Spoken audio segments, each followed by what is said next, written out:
Now next topic हमारा जो है that is vector product. Vector product that is cross product.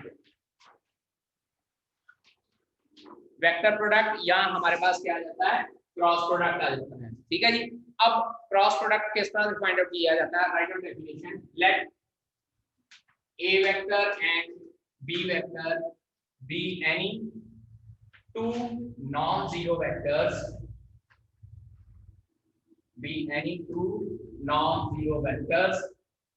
then their cross product,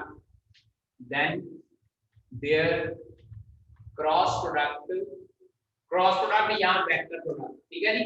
कई बार question आ जाता है find out the vector product, तो फिर कंफ्यूज नहीं होना। वेक्टर प्रोडक्ट का मीनिंग होता है cross product. Then there cross product will B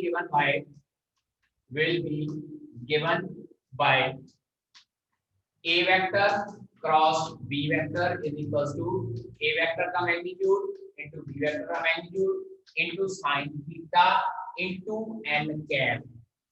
Now where n cap is, write down where n cap is unit vector perpendicular to both a vector and b vector। Means to say अगर हम लोग diagrammatically show करना चाहें तो let us consider this is a vector, हमारे पास एक a vector है और एक ये हमारे पास b वेक्टर है। ठीक है। यहाँ पे मैंने कोई इनिशियल बना दिया, जरूरी नहीं कोई इनिशियल ही हो। अगर a वेक्टर और b वेक्टर हमारे पास दो वेक्टर है जिनका क्रॉस प्रोडक्ट है, then its cross product will be given by the third vector which is perpendicular to both the vector। अब परपेंडिकुलर क्योंकि हम लोग थ्री डायमेंशनल स्पेस की बात करते हैं तो परपेंडिकुलर क्या है, ऊपर भी हो सकता है और नीचे की डायरेक्शन में भी हो सकता है। So this will be n cap and this will be minus of n cap। Means to say अगर आप लोगों को यूनिट वेक्टर या vector perpendicular to find out करने को कहा हुआ हो तो आप लोगों ने क्या है कि प्लस माइनस का साइन लगा के आंसर फाइंड आउट करना है। ठीक है जी।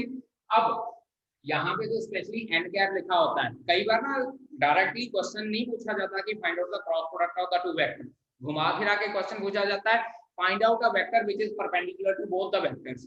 Find out a vector which is perpendicular to the two vectors a vector and b vector. अब वहां पे क्या करना है, सिंपल सी बात है, आपने क्रॉस प्रोडक्ट फाइंड आउट कर लेना है। और एक बात याद रखिएगा कि क्रॉस प्रोडक्ट में जो थर्ड क्रॉस प्रोडक्ट के परपेंडिकुलर वेक्टर होता है, it may pass through their point of intersection. अगर तो पॉइंट ऑफ इंटरसेक्शन में पास होता होगा तो हम लोग उसको यूनिट वेक्टर कंसीडर करते हैं, नहीं तो इस तरह से थर्ड वेक्टर है सी वेक्टर जो इन दोनों के परपेंडिकुलर है, then that C vector will be equal to the cross product of the two vector. उसमें हम लोग के साथ में n कैप नहीं लगाते हैं। अंडरस्टैंड। अगर n कैप लगाते हैं तो मतलब पॉइंट ऑफ इंटरसेक्शन में से परपेंडिकुलर पास हो रहा है, अगर n कैप नहीं लगाते हैं तो it means point of intersection में से परपेंडिकुलर पास नहीं हो रहा, but even then the third vector is perpendicular to the two vectors. ठीक है जी।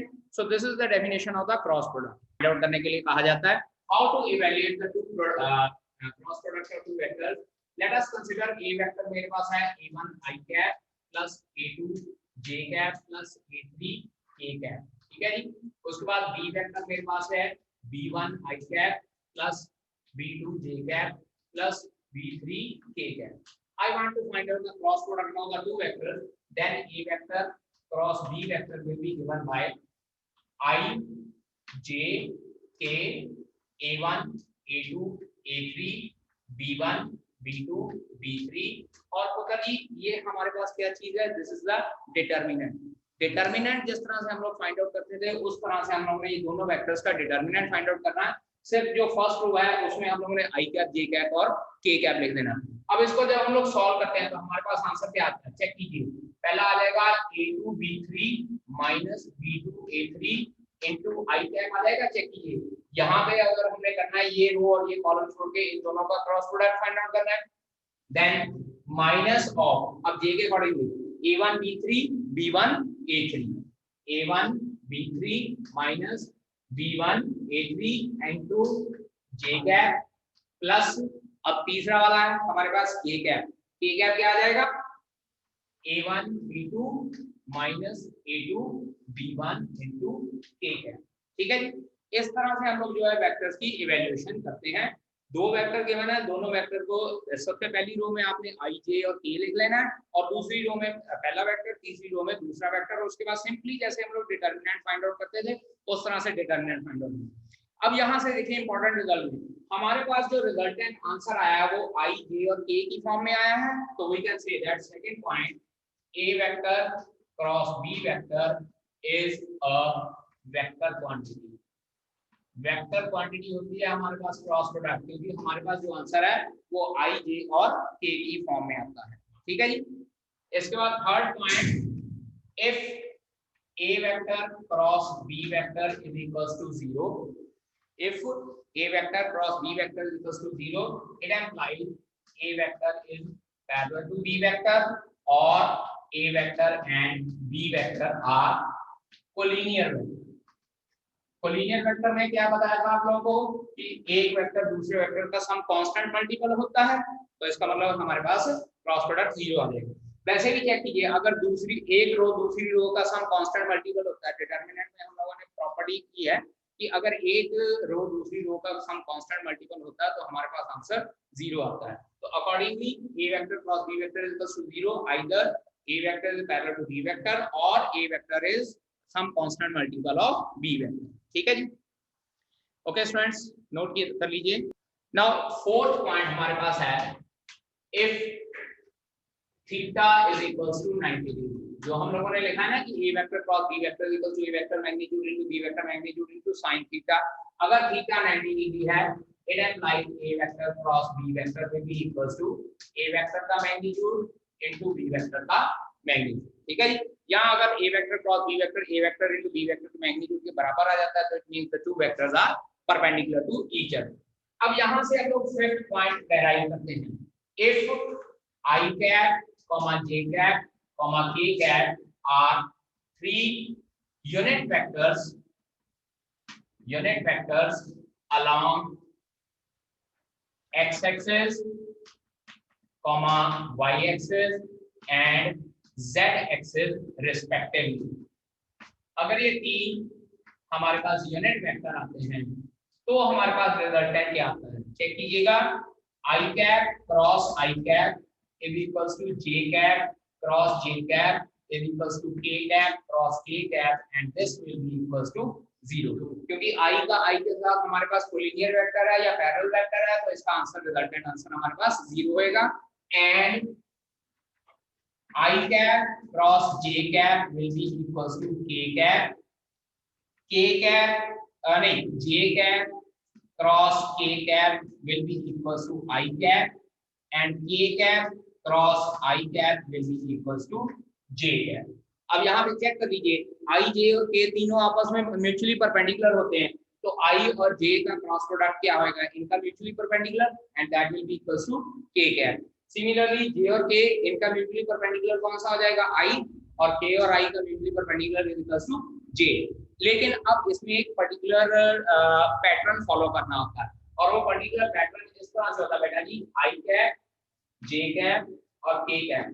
अगर आई से जे की तरफ, जे से के की तरफ और के से आई की तरफ, आई और जे का क्रॉस प्रोडक्ट फाइंड आउट करना तो उसका आंसर हो जाएगा के, जे और के का फाइंड आउट करना तो उसका आंसर हो जाएगा आई, और के और आई का फाइंड आउट करना तो उसका आंसर क्या हो जाएगा, जे।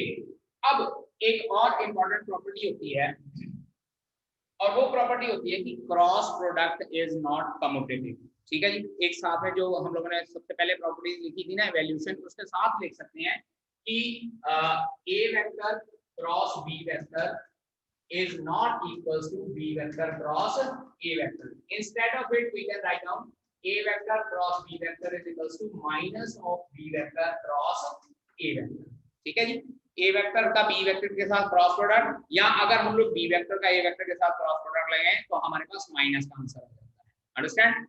अब यही चीज हम लोग यहाँ पे फॉलो करते हैं। मैंने यहाँ आपको बोला कि i का j के साथ फाइंड आउट करेंगे तो आंसर k कैप आएगा, लेकिन अगर मैं ये देखिए मैंने एरो की डायरेक्शन क्या है, क्लॉकवाइज डायरेक्शन डाली, लेकिन अगर मैं एंटी क्लॉकवाइज डायरेक्शन की तरफ मूव करना शुरू कर दूंगा तो मेरे पास आंसर माइनस में आएगा। Means j cross i, i cross j equals to k, तो j क्रॉस i क्या हो जाएगा मेरे पास माइनस a। चेक कीजिए a cross b equals to minus b cross a है। इसी तरह से j क्रॉस k की बजाय k क्रॉस j कंसीडर करता हूं, it will be minus a cap, उल्टा जा रहा है, and then I cap cross k cap it will be equals to minus of j cap। तो इट मींस क्या है कि अगर हम लोग क्लॉकवाइज डायरेक्शन में जाते हैं तो हमारे पास resultant answer third mutual perpendicular vector आता है, लेकिन अगर हम लोग एंटी क्लॉकवाइज डायरेक्शन में या उल्टी डायरेक्शन में जाते हैं तो हमारे पास नेगेटिव आता है। याद कीजिए जब मैंने डायग्राम ड्रॉ की तो इस तरह से दो वेक्टर ए वेक्टर और बी वेक्टर लिखे थे, तो परपेंडिकुलर वेक्टर मैंने ऊपर की डायरेक्शन में भी ड्रॉ किया था और नीचे की डायरेक्शन में भी ड्रॉ किया था। So it means cross product में हमारे पास प्लस में भी आंसर आ सकता है और माइनस में भी आंसर आ सकता है, depending upon the direction in which we are considering the cross product. Okay जी। Seventh point is if A vector and B vector denotes the adjacent sides of a triangle। अगर किसी triangle की adjacent side से denote किया जाता है A vector और B vector को, let us consider this is A vector and this is B vector, then area of triangle will be given by 1/2 magnitude of A cross B। मतलब क्या है कि आपने क्रॉस प्रोडक्ट निकालना है, cross product निकालने के बाद उसकी मैग्नीट्यूड निकालनी है। मैग्नीट्यूड निकालने का मैंने मेथड बताया हुआ है, under root of X square plus Y square plus Z square. तो उसके अकॉर्डिंगली मैग्नीट्यूड निकल जाएगी, उसको 2 से डिवाइड कर दीजिएगा, that will be equals to the area of the triangle. Generally ये भी एक तरह से वही चीज होती है, 1/2 base into height. 1/2 base into height cross product में उसका परपेंडिकुलर वेक्टर हो जाता है तो हाइट हो जाएगी उसके अकॉर्डिंगली, और बेस जो है a क्रॉस b कंसीडर हो जाता है। So area will be equals to 1/2 a cross b magnitude. And eighth again if a vector and b vector denotes the adjacent sides of a parallelogram। अगर एक parallelogram की adjacent sides A vector और B vector consider की जाती हैं, let us consider this is A vector and this is B vector, then area of parallelogram will be given by magnitude of A vector cross B vector। हम लोगों ने छोटी class में भी पढ़ा है एरिया ऑफ ट्राइंगल क्या होता है 1/2 बेस इनटू हाइट, लेकिन अगर हम लोग एरिया ऑफ पैरेललोग्राम की बात करते हैं तो क्या हो जाता है, बेस इनटू हाइट हो जाता है। Similarly here 1/2 magnitude of A vector cross B vector is equals to area of triangle and magnitude of A vector into B vector cross B vector is equals to area of parallelogram. ठीक है जी। So that was all about the vector product, cross product and its properties। ठीक है। Now let us start exercise related to this vector product। Exercise 10.4 first question, find out A vector cross B vector का magnitude। तो sir यहाँ पे modulus का sign है, मतलब क्या है कि हम लोगों ने magnitude find out करनी है, where A vector is equals to I cap minus 7j cap plus 7k cap and B vector is equals to हमारे पास आ जाता है 3i cap minus 2j cap plus 2k cap। We need to find out A vector cross B vector का magnitude. साथ साथ में solve करना शुरू कीजिए। ये देखिए A vector cross B vector is equals to सबसे पहले I j k, देन यहाँ पे हम लोग लिखेंगे 1 - 7 और 7, उसके बाद लिखेंगे 3 - 2 एंड 2। चेक कीजिए आई जे के कंपोनेंट्स जो हैं हम लोगों ने इसमें साथ में लिख लेंगे। ठीक है जी। अब इसको डिटरमिनेंट फाइंड आउट करते हैं। यह जाता है -14 + 14 into I cap minus j into 2 - 21 plus k cap into -2 + 21। ठीक है जी। ये हमारे पास आ जाता है 0 आई कैप प्लस 19 j कैप और plus 19 k cap. So if we want to find out A vector cross B vector का magnitude, it will be equals to under root of 19 का square plus 19 का square। It will be equals to 361 plus 361। Answer comes out to be 722 और इसको हम लोग 19 under root 2 भी लिख सकते हैं। Understand?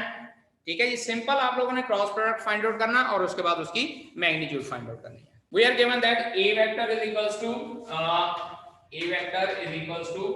3i cap plus 2j cap plus 2k cap and B vector is equals to I cap plus 2j cap -2 k cap. अब check कीजिए बेटा, यहाँ पे हम लोगों को सिर्फ ये लिखा हुआ find a unit vector perpendicular to the each of the vector. देखो मैंने वही बात कही थी ना, यहाँ पे लिखा नहीं हुआ कि we need to find out the cross product, simply ये कहा हुआ perpendicular. Perpendicular means we need to find out the cross product. तो सबसे पहले हम लोगों ने क्या करना है, a vector plus b vector find out करना है, उसके बाद a vector minus b vector find out करना है, और उसके बाद हम लोगों ने दोनों का क्रॉस प्रोडक्ट फाइंड आउट करना। मींस टू से a vector plus b vector cross a vector minus b vector. Late us consider कि ये मेरे पास c वेक्टर आ जाता है। हम लोगों को कहा है unit vector perpendicular to both the vector, तो यूनिट वेक्टर मतलब c कैप। डॉट प्रोडक्ट से पहले हम लोगों ने यूनिट वेक्टर का फॉर्मूला पढ़ा था, c कैप क्या हो जाएगा, c vector divided by c vector का मैग्नीट्यूड। ठीक है जी। तो आप लोग पहले a vector plus b vector find out कीजिए, a vector minus b vector find out कीजिए, दोनों का क्रॉस प्रोडक्ट, और उसके बाद फिर यूनिट वेक्टर वो cross product divided by cross product का मैग्नीट्यूड। ठीक है जी। You can do this question yourself. If a unit vector a vector makes an angle of pi by 3 with I cap, pi by 4 with j cap, and an acute angle theta with k cap, then find theta and hence the component of a vector. अब बेटा जी आप लोग यहाँ पे एक ध्यान दीजिए, हम लोगों को सबसे पहले स्टेटमेंट को डिवाइड करते हैं। इस स्टेटमेंट सबसे पहले लिखा find a unit, if a unit vector a vector means to say let a vector is equals to a1 I cap plus a2 j cap plus a3 k cap. ठीक है जी। एक condition मुझे ये given है कि a vector का magnitude जो है 1 गिवन है, यूनिट वेक्टर कहा हुआ है, तो a वेक्टर का मैग्नीट्यूड 1 यूनिट गिवन है। इसके साथ के साथ हमको ये कहा गया है कि it makes an angle of pi by 3 with I cap, pi by 4 with j cap and theta with k cap. Also given that let us consider. अब यहां ध्यान दीजिएगा मैं क्या कर रहा हूं, a vector dot I cap is equals to cos of pi by 3, a vector dot j vector is equals to cos of pi by 4, let a vector dot k vector is equals to cos of theta। तीसरा angle theta बना रहा है। एक और बात याद भूल गई है कि जब हम लोगों ने प्रॉपर्टीज ऑफ क्रॉस प्रोडक्ट की थी तो उसमें एक होता है angle between the two vectors. Angle between two vectors will be given by a vector cross b vector divided by a vector का magnitude into b vector का magnitude। मैंने आपको पहले भी बताया था कि हम लोगों को सिर्फ एंगल फाइंड आउट करने को कहा होता है, ये नहीं कहा होता कि यूजिंग क्रॉस प्रोडक्ट या यूजिंग डॉट प्रोडक्ट। तो अपनी मर्जी है कि हम लोग चाहे डॉट प्रोडक्ट वाला फॉर्मूला लगा के एंगल फाइंड आउट कर लें, चाहे क्रॉस प्रोडक्ट वाला। अब इस क्वेश्चन में भी देखिए जहां पे मुझे ये कहा हुआ है कि it makes an angle pi by 3, pi by 4 and theta with I cap, J cap और के कैप। ये थोड़े कहा कि क्रॉस प्रोडक्ट यूज करना है, तो I am using dot product, वो इसलिए क्योंकि यहां से मेरे पास इजीली आंसर आ जाएगा। Now see here a vector dot I cap मेरे पास हो जाएगा a1 I cap plus a2 J cap plus a3 K cap dot I cap is equals to 1/2। Check कीजिए cos पाई बाय 3 की value 1/2 होती है, और जब इसका डॉट प्रोडक्ट आई कैप के साथ फाइंड आउट करेंगे तो मेरे पास आ जाएगा a1 is equals to 1/2। Check कीजिए आई कैप के साथ आई कैप 1 हो जाएगा, बाकी सारा 0 हो जाएगा। सिमिलरली यहाँ पे a2 will be equals to 1/√2 आ जाएगा, क्योंकि यहाँ पे मैं लिखूंगा a1 I cap plus a2 J cap plus a3 K cap dot K cap is equals to 1/√2, क्योंकि cos पाई बाय 4 की वैल्यू 1/√2 होती है। And similarly here a3 will be equals to cos theta, क्योंकि theta मुझे पता नहीं है। अब यहाँ पे देखिए मेरे पास a1 की वैल्यू आ गई, a2 की वैल्यू आ गई, a3 की वैल्यू आ गई। मैं क्या करता हूँ, put in equation number 1, put in 1, और जब 1 में पुट करते हैं चेक कीजिए a1 square plus a2 square plus a3 square under root is equals to 1।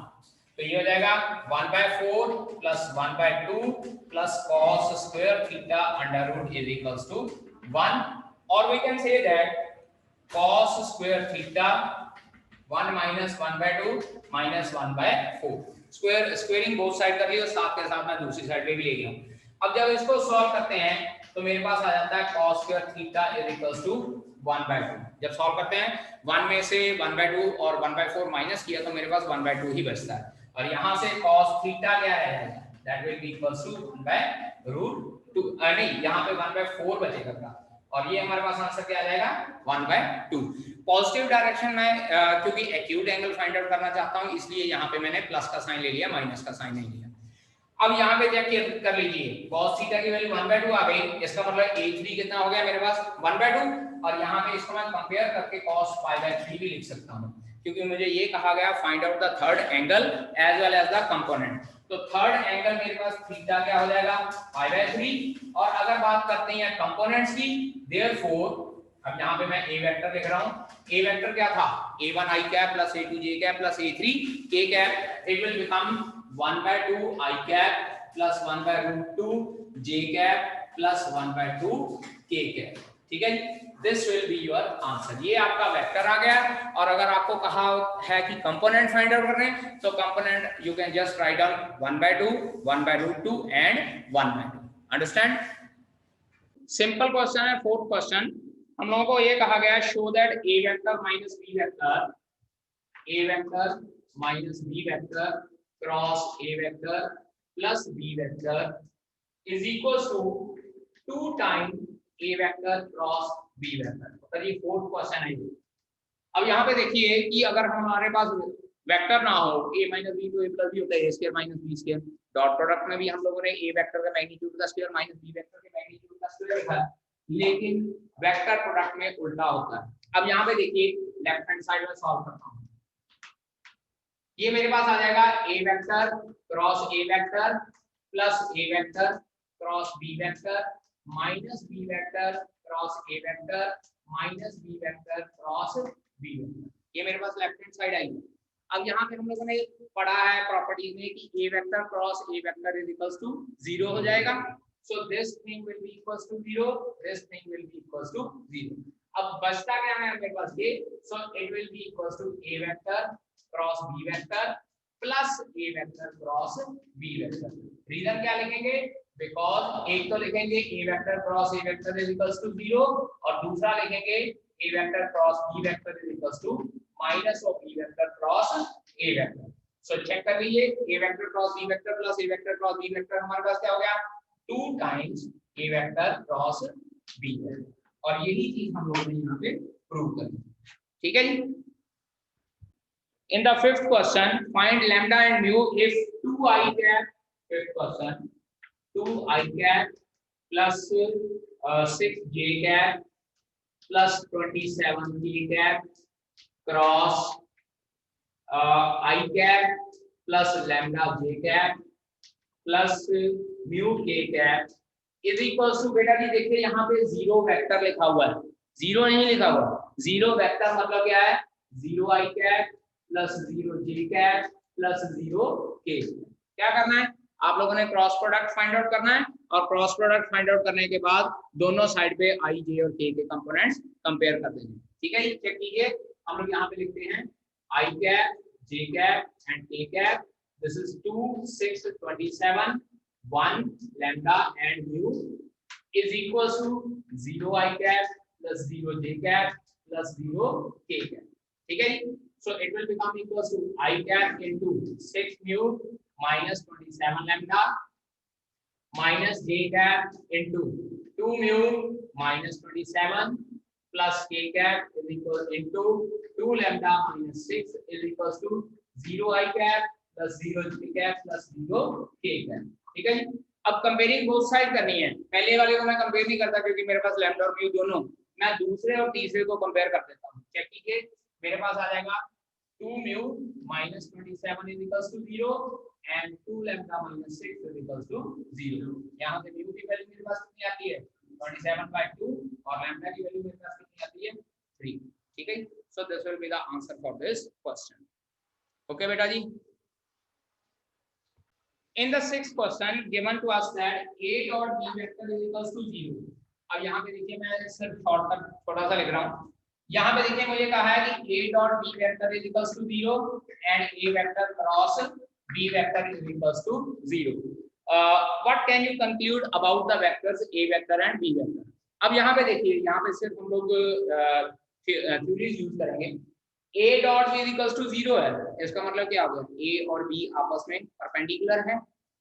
cos theta होता है ना कि डॉट प्रोडक्ट में जीरो तब होता है जब वो दोनों आपस में परपेंडिकुलर हों, और A vector cross B vector is equal to zero मतलब दोनों वेक्टर आपस में पैरेलल हो। अब यहाँ से हम लोग कंक्लूजन क्या करते हैं, if a dot b equal to zero it means either a is equal to zero और b is equal to zero और a is perpendicular to b। यहाँ से हम लोग कंक्लूड करेंगे either a is equal to zero और b is equal to zero और a is parallel to b। अब यहाँ पे एक समस्या है, प्रॉब्लम ये है कि two vectors can not be parallel as well as perpendicular simultaneously, यानी कि दोनों वेक्टर पैरेलल और साइमल्टेनियसली नहीं हो सकते हैं। तो फिर हमारे पास वो जो तीसरी कंडीशन रह गई थी वो क्या थी, a vector is equals to 0 and b vector is equals to 0. In both cases we can say that if a vector either a vector is equals to 0 or b vector is equals to 0. So this will be the answer for this question. ठीक है जी, a vector is equals to a1 I cap plus a2 j cap plus a3 k cap। उसके बाद b vector मुझे given है b1 I cap plus b2 j cap plus b3 k cap। Similarly c vector given है c1 I cap plus c2 j cap plus c3 k cap। मुझे ये कहा गया है कि prove that a vector cross b vector plus c vector is equal to a vector cross b vector plus a vector cross c vector. मतलब क्या है कि distributive property over cross product को प्रूव करनी है। सिंपली लेफ्ट हैंड साइड में value put कीजिए, answer निकालिए, और राइट हैंड साइड में वैल्यू पुट कीजिए और आंसर निकालिए। दोनों आंसर आपके पास सेम आने चाहिए। ठीक है जी, अदरवाइज मैं इसको दूसरे मेथड से सॉल्व करके दिखाता हूँ। मेथड से मैं सॉल्व करता हूँ, चेक कीजिए यहाँ पे LHS a vector cross b vector plus c vector, this will be equals to a1 I cap plus a2 j cap plus a3 k cap cross, अब यहाँ पे b1 plus c1 I cap plus b2 plus c2 j cap plus b3 plus c3 into k cap हो गया। ठीक है जी, अब इसका इसके साथ क्रॉस प्रोडक्ट फाइंड आउट करना है, तो मेरे पास क्या आंसर आ जाएगा, I cap j cap k cap, this is a1 a2 a3 b1 plus c1 b2 plus c2 and b3 plus c। ठीक है जी, अब इसके बाद उधर आपको एक हिंट देता हूं कि आपने इसको सॉल्व नहीं करना। यहाँ पे एक ना हम लोग डिटर्मिनेंट की प्रॉपर्टी लगाएंगे। वैसे तो प्रॉपर्टीज आप लोगों के सिलेबस में से रिमूव हो गई है, लेकिन एक सिंपल सी प्रॉपर्टी होती है कि अगर किसी एक रो में हमारे पास प्लस का साइन होता है ना, तो हम लोग डिटर्मिनेंट को अलग अलग करके लिख सकते हैं with the sign plus. So this can be written as I cap j cap और k cap, this is a1 a2 a3, this is b1 b2 b3 plus, अब यहाँ पे मैं प्लस का साइन लगा के दूसरी टर्म लिखूंगा I cap j cap k cap, this is a1 a2 a3 and this is c1 c2 and c3। और पता नहीं चेक कीजिए ये किसका फार्मूला है, this is a cap a vector cross b vector plus a vector cross c vector and this is equals to right hand side। और यही चीज हम लोगों ने प्रूव करनी है इसमें कि left hand side is equals to right hand side. ठीक है जी, in the eighth question, if either a vector is equals to 0 or b vector is equals to 0, then a cross b is equals to 0 is the converse true, justify your answer with an example। याद है जैसे dot product में हमने example देके justify किया था, इसमें भी एग्जांपल देके जस्टिफाई करना है। सिंपली आपको एक दे देता हूं कि a वेक्टर मान लीजिए आप लोग I cap plus j cap plus k cap consider कर लेते हैं, तो b वेक्टर आप लोग 2I cap plus 2j cap plus 2k cap consider कर लो। क्यों, लीनियर वेक्टर या पैरेलल वेक्टर यही होते हैं जिनकी रेशियो सेम होती है, और इसका मतलब a vector cross b vector हमारे पास 0 हो जाएगा। यहाँ इसकी मैग्नीट्यूड √3 यूनिट है, इसकी मैग्नीट्यूड √12 यूनिट है, तो ये 0 वेक्टर नहीं है but still a dot b equals to 0। ठीक है जी, उसके बाद बेटा 9th और 10th आप लोगों ने you have to do yourself, area ही फाइंड आउट करना है। समझ गए, ABC वेक्टर पहले पॉइंट्स दिए हुए हैं, पहले आप लोगों ने क्या करना है, A B vector find out करना है। 9th क्वेश्चन में find out A B vector, find out B C vector and find out A C vector. ठीक है जी, और उसके बाद ए बी वेक्टर और बीसी वेक्टर ही फाइंड आउट कर दीजिए, दो वेक्टर का आप लोगों ने क्रॉस प्रोडक्ट फाइंड आउट करना, अंडरस्टैंड। और ए बी वेक्टर कैसे आएगा, position vector of B minus position vector of A, position vector of C minus position vector of B. और ये हम लोगों ने इसलिए पोजीशन वेक्टर करना है क्योंकि हम लोगों को यहाँ पे पॉइंट्स गिवन है, और अगर पॉइंट्स गिवन ना होते तब हम लोग डायरेक्ट कर लेते थे, क्योंकि पॉइंट्स गिवन है, पॉइंट से पहले हम लोगों ने वर्टिसेस फाइंड आउट करना है, ठीक है जी। चलिए students, that's all from my side, exercise you have to complete yourself. Rekha ma'am, please make me host so that I can end this meeting. Okay, sir.